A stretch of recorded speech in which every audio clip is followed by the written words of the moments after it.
Hold serve, unveiled. What does it mean? Hello, dear language learners. Today, we're diving into the phrase, hold serve.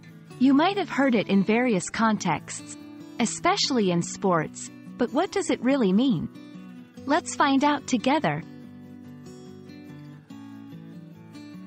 In tennis, serving is a fundamental part of the game. The server has an advantage because they initiate the play. When a player wins the point while they're serving, it means they've successfully defended their position. This act of successfully defending while serving is called holding serve.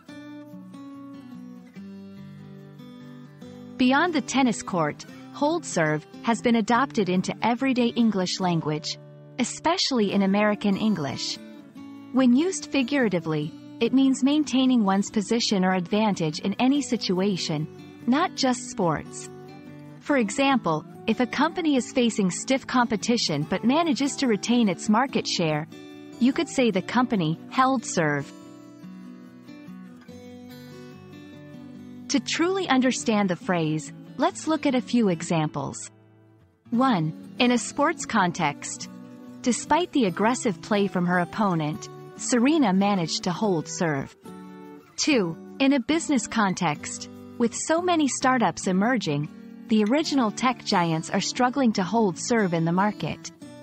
3. In a general context, even amidst strong opposition, the mayor held serve and passed the legislation. There you have it. Hold serve isn't just for tennis, it's a versatile phrase used in various contexts. The next time you hear it, you'll know exactly what it means. We hope this explainer has made it clear for you. Happy learning, and see you in the next video.